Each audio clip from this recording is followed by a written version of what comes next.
Hello students, मैं Prince Kumar आप सभी को स्वागत करता हूं SSC GD constable class GK का सेशन में। आप सभी के लिए सभी प्रश्न selected and exam based content तैयार किया गया। तो हर एक स्टूडेंट सभी प्रश्न को बारीकता से लगाना और 100% क्लास में फोकस करना। तो चलिए शुरू करते हैं। पहला प्रश्न देखो, पहला प्रश्न है सबसे अधिक डाकघर किस देश में है। जो स्टूडेंट के जो प्रश्न का राइट आंसर पता हो हमारे साथ कमेंट में करते चलना। इससे क्या होगा कि कमेंट करके चलने से आप सभी को 100% प्रश्न पे ध्यान होगा और क्लास में याद हो जाने की संभावना बन जाता है जो कि कमेंट करता है स्टूडेंट। तो चलिए शुरू करते हैं। पहला प्रश्न कह रहा है सबसे अधिक डाकघर किस देश में है। भारत में, चीन में, अमेरिका में या कनाडा में। तो सबसे अधिक डाकघर की बात करें तो राइट आंसर होगा भारत में। कहाँ? भारत में सबसे अधिक डाकघर है, ऑप्शन नंबर ए। अगला प्रश्न है अंतर्राष्ट्रीय समुद्री संगठन का मुख्यालय कहाँ स्थित है। अंतर्राष्ट्रीय समुद्री संगठन का मुख्यालय कहाँ स्थित है। तो राइट आंसर होगा लंदन में, ऑप्शन नंबर बी, लंदन। अगला प्रश्न है विश्व का पहला परमाणु बिजली घर कहाँ स्थापित किया गया था। विश्व का पहला परमाणु बिजली घर कहाँ स्थापित किया गया था। तो राइट आंसर होगा यूएसए, अमेरिका। कहाँ स्थापित किया गया था।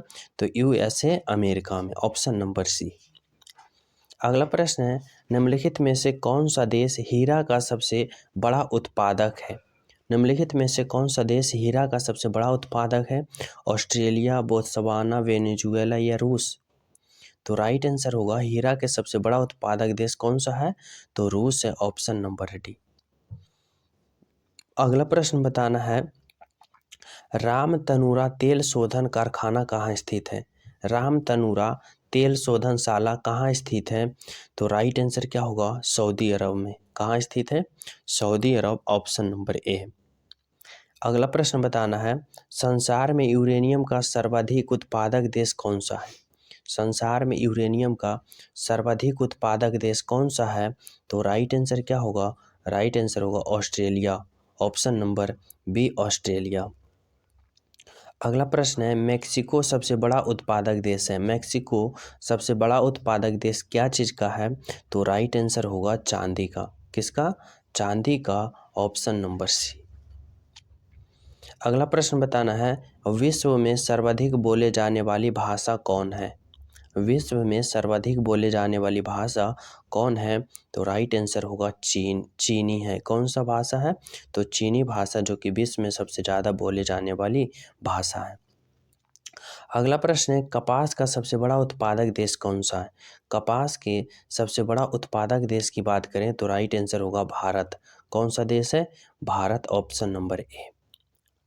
अगला प्रश्न बताना है प्रश्न है निम्नलिखित में से कौन एक सही सुमेलित नहीं है। सही सुमेलित नहीं है जो बताना है ये जनजाति है और कौन सा जनजाति कौन देश में नहीं पाया जाता है। नुबा जनजाति सूडान में पाया जाता है, फुलानी पश्चिम अफ्रीका में और मायसो पूर्वी अफ्रीका में। लेकिन ये वांतु जो है जो सहारा में नहीं पाया जाता है। तो राइट आंसर क्या होगा। कौन सा सही सुमेलित नहीं है। तो ऑप्शन नंबर बी। अगला प्रश्न बताना है एशिया डेवलपमेंट आउटलुक रिपोर्ट किसके द्वारा जारी किया जाता है। एशियन डेवलपमेंट आउटलुक रिपोर्ट किसके द्वारा जारी किया जाता है। तो यह एशियन बैंक के द्वारा जारी किया जाता है। किसके द्वारा। एशियन बैंक, ऑप्शन नंबर क्या होगा सी। अगला प्रश्न बताना है विजयनगर के सबसे प्रसिद्ध शासक कृष्णदेवराय किस वंश के थे। विजयनगर के प्रसिद्ध शासक कृष्णदेवराय किस राजवंश के थे। तो राइट आंसर क्या होगा। राइट आंसर होगा तुलुब राजवंश के थे। किस राजवंश से। तुलुब राजवंश, ऑप्शन नंबर डी। अगला प्रश्न है 1885 में स्थापित भारतीय राष्ट्रीय कांग्रेस के पहले अध्यक्ष कौन थे। 1885 में स्थापित भारतीय राष्ट्रीय कांग्रेस के पहले अध्यक्ष कौन थे। तो राइट आंसर क्या होगा। राइट आंसर होगा व्योमेश चंद्र बनर्जी। कौन थे। व्योमेश चंद्र बनर्जी, ऑप्शन नंबर ए। अगला प्रश्न है निम्नलिखित स्थानों में से गदर आंदोलन कहाँ आरंभ हुआ था। गदर आंदोलन कहाँ आरंभ हुआ था। तो राइट आंसर क्या होगा। संयुक्त राज्य अमेरिका में। गदर आंदोलन का आरंभ कहाँ हुआ था? तो अमेरिका में हुआ था। Option number B. अगला प्रश्न बताना है कि भारतीय संस्कृति का स्वर्ण युग किस काल को कहा जाता है? स्वर्ण युग भारतीय संस्कृति को किस काल को कहा जाता है? मौर्य काल, चोल काल, गुप्त काल या राजपूत काल को? तो राइट आंसर होगा क्या? राइट आंसर होगा गुप्त काल को क्या कहा जाता है? तो भारतीय संस्कृति का स्वर्ण युग कहा जाता है। Option number C. अगला प्रश्न है, गुप्त वंश के किस शासक ने सर्वप्रथम महाधिराजा की उपाधि धारण किया था? तो कौन सा शासक जो गुप्त वंश का था, महाधिराज का उपाधि धारण किया था? तो राइट आंसर क्या होगा? चंद्रगुप्त प्रथम। कौन किया था? चंद्रगुप्त प्रथम। Option number D. अगला प्रश्न है कि गुप्त वंश का वह राजा कौन था जिसने हुनों के भारत पर आक्रमण करने से रोका था? तो वह राजा बताना है गुप्त वंश का जिसने हुनों को रोका था भारत पर आक्रमण करने से। तो वह कौन सा राजा था? वह राजा था Samudragupta. Option number C is the right answer. अगला प्रश्न है, हर्ष चरित्र किसके द्वारा लिखी गई है? हर्ष चरित्र किसके द्वारा लिखी गई है? तो राइट आंसर क्या होगा? राइट आंसर होगा बाण्यभट्ट के द्वारा। हर्ष चरित्र किसके द्वारा लिखी गई है? तो बाण्यभट्ट। Option number B. अगला प्रश्न है कि सम्राट हर्ष ने अपनी राजधानी थानेश्वर से कहाँ स्थानांतरित की थी? सम्राट हर्ष ने अपनी राजधानी थानेश्वर से कहाँ स्थानांतरित की थी? तो राइट आंसर क्या होगा? राइट आंसर होगा Kannauj. Option number C Kannauj.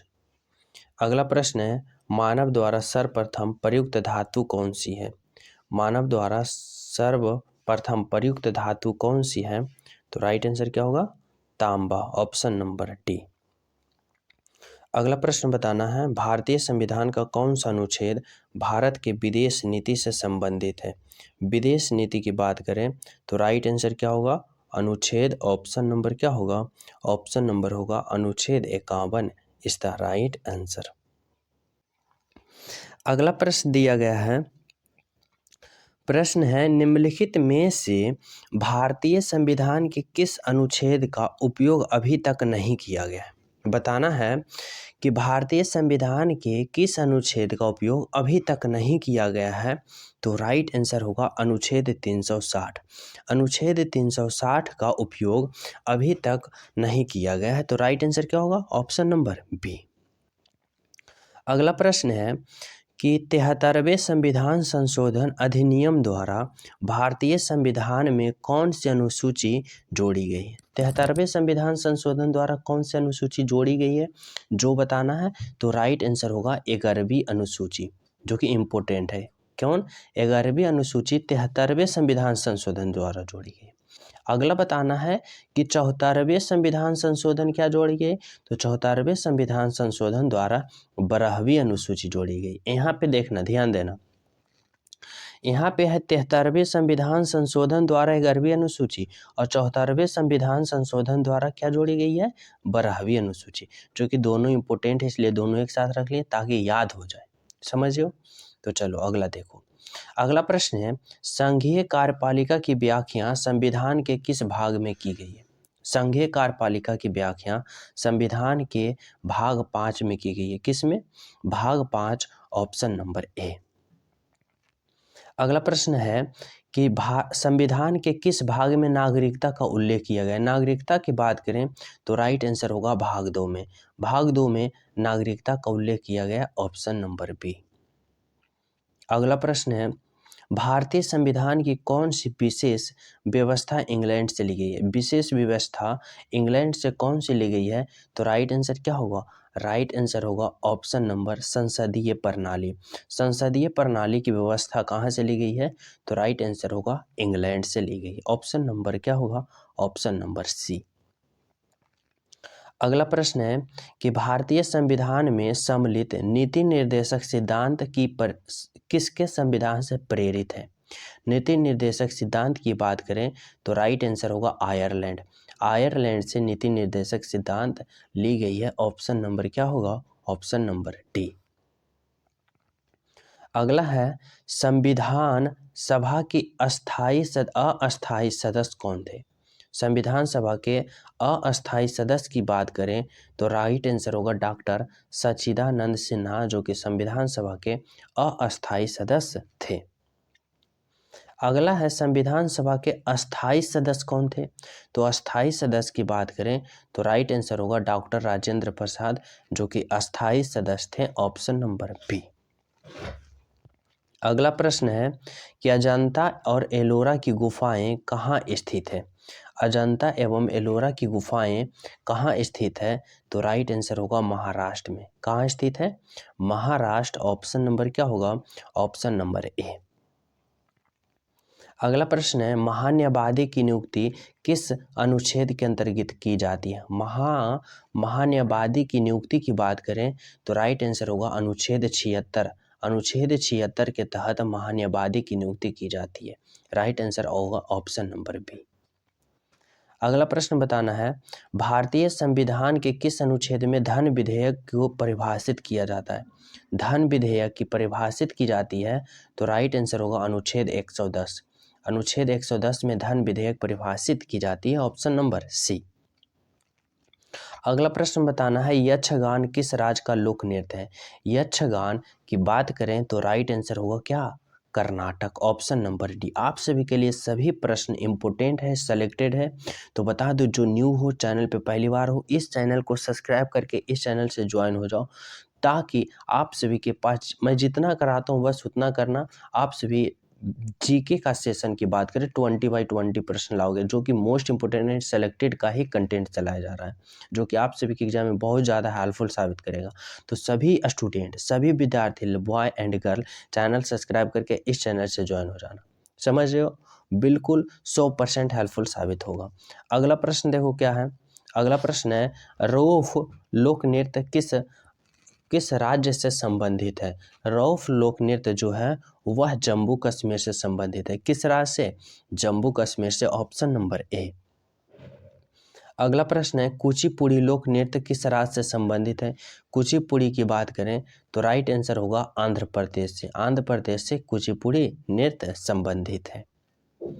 अगला प्रश्न है धमाल किस राज्य का लोकप्रिय नृत्य है? धमाल किस राज्य का लोकप्रिय नृत्य है? तो राइट आंसर क्या होगा? राइट आंसर होगा हरियाणा का। ऑप्शन नंबर क्या होगा? Haryana, option number C. अगला प्रश्न बताना है कि राष्ट्रीय पर्यावरण शोध संस्था कहाँ स्थित है? राष्ट्रीय पर्यावरण शोध संस्था की बात करें, राइट आंसर होगा क्या?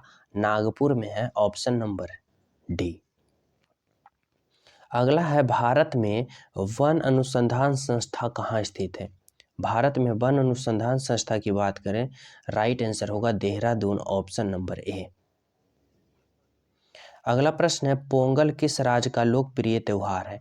पोंगल किस राज्य का लोकप्रिय त्योहार है? तो राइट आंसर क्या होगा? राइट आंसर होगा तमिलनाडु की। कहाँ का? Tamil Nadu, option number B. अगला प्रश्न है जलियांवाला बाग हत्याकांड कब हुआ था? जलियांवाला बाग हत्याकांड की बात करें तो राइट आंसर होगा ऑप्शन नंबर 1919 ईस्वी में हुआ था जलियांवाला बाग हत्याकांड। अगला प्रश्न देखो क्या है। अगला प्रश्न है इनकलाब जिंदाबाद का नारा किसने दिया था? इनकलाब जिंदाबाद का नारा की बात करें, राइट आंसर होगा भगत सिंह ने दिया था, ऑप्शन नंबर डी। अगला प्रश्न है कि गिद्धा और भांगड़ा किस राज्य का लोक नृत्य है? गिद्धा और भांगड़ा किस राज्य का लोक नृत्य है? राइट आंसर होगा पंजाब का। Punjab, option number A. अगला प्रश्न है रतौंधी किस विटामिन के कमी से होता है? रतौंधी जो होता है वह किस विटामिन के कमी से होता है? तो राइट आंसर होगा विटामिन ए की कमी से। किस विटामिन की कमी से? Vitamin A. अगला प्रश्न है कौन सा विटामिन आंवले में प्रचुर मात्रा में मिलता है? आंवले की बात करें तो राइट आंसर होगा विटामिन सी, जो आंवले में प्रचुर मात्रा में पाया जाता है। अगला प्रश्न है भारत का प्रथम गवर्नर जनरल कौन था? भारत का प्रथम गवर्नर जनरल की बात करें तो राइट आंसर होगा लॉर्ड विलियम बेंटिंक। कौन था? Lord William Bentinck. अगला प्रश्न है आर्य समाज की स्थापना किसने किया था? आर्य समाज की स्थापना किसने किया था? तो राइट आंसर क्या होगा? राइट आंसर होगा स्वामी दयानंद सरस्वती। ऑप्शन नंबर क्या होगा? Option number A. अगला प्रश्न बताना है कि मोढेरा का सूर्य मंदिर किस राज्य में स्थित है? मोढेरा का सूर्य मंदिर किस राज्य में स्थित है? राइट आंसर क्या होगा? Gujarat. Option number B is the right answer. अगला प्रश्न है अमृतसर स्थित स्वर्ण मंदिर किसने बनवाया था? अमृतसर में जो स्थित है स्वर्ण मंदिर वह किसने बनाया था? तो वह तेज बहादुर ने बनाया था। कौन? Tegh Bahadur. Option number C. अगला है निम्नलिखित में से किस मंदिर का निर्माण चंदेल शासकों ने करवाया था? चंदेल शासकों ने किस मंदिर का निर्माण कराया था? तो राइट आंसर क्या होगा? खजुराहो का मंदिर, जो कि मध्य प्रदेश में है। राइट आंसर क्या होगा? Option number D. अगला प्रश्न है मानव शरीर की सबसे बड़ी ग्रंथि कौन सी है? मानव शरीर की सबसे बड़ी ग्रंथि की बात करें, राइट आंसर होगा क्या? यकृत, जो कि मानव शरीर की सबसे बड़ी ग्रंथि है। Option number A. अगला प्रश्न है रक्त में शुद्ध कौन करता है? रक्त को शुद्ध कौन करता है? तो क्या होगा? वृक्क, जिसे हम किडनी कहते हैं, गुर्दा कहते हैं। राइट आंसर क्या होगा? वृक्क। अगला प्रश्न है कि भारत का कौन सा शहर पिंक सिटी के नाम से जाना जाता है? पिंक सिटी की बात करें तो राइट आंसर क्या होगा? राइट आंसर होगा जयपुर। जयपुर पिंक सिटी के नाम से जाना जाता है। Option number C. अगला प्रश्न है संविधान सभा का प्रथम अधिवेशन कहाँ हुआ था? संविधान सभा का प्रथम अधिवेशन की बात करें, राइट आंसर होगा दिल्ली में। कहाँ हुआ था? तो दिल्ली में। Option number D. अगला है पीर पंजाल पर्वत श्रेणी कहाँ स्थित है? पीर पंजाल पर्वत श्रेणी की बात करें तो राइट आंसर क्या होगा? जम्मू कश्मीर में। कहाँ स्थित है? जम्मू कश्मीर में। अगला प्रश्न है भारतीय संविधान के किस अनुच्छेद में मौलिक कर्तव्य की चर्चा की गई है? मौलिक कर्तव्य की बात करें तो राइट आंसर होगा अनुच्छेद 51 के। अनुच्छेद 51 के में मौलिक कर्तव्य की चर्चा की गई है। Option number B. अगला प्रश्न है भारतीय संविधान का कौन सा अनुच्छेद राज्य सरकार को ग्राम पंचायत के गठन का निर्देश देता है? देखो जितना इम्पोर्टेंट जो कि आर्टिकल है, जितना इम्पोर्टेंट अनुच्छेद है, वो कुछ इसमें भी ले लिया गया जो कि आप सभी को पता है। ऐसा ऐसा प्रश्न आप सभी को एग्जाम में पूछा गया है पिछला एग्जाम में, तो बताना है। बहुत ही आप सभी के लिए इम्पोर्टेंट ये प्रश्न है कि ग्राम पंचायत का गठन जो अनुच्छेद कितने में है? तो राइट आंसर क्या होगा? अनुच्छेद 40 में। क्या? अनुच्छेद 40 में सम्मिलित है। ऑप्शन नंबर क्या होगा? Option number C. अगला प्रश्न है भारतीय संविधान के अंतर्गत कल्याणकारी राज्य की अवधारणा किस अनुच्छेद में? तो कल्याणकारी राज्य की अवधारणा की बात करें, राइट आंसर होगा अनुच्छेद 39 में। Option number D.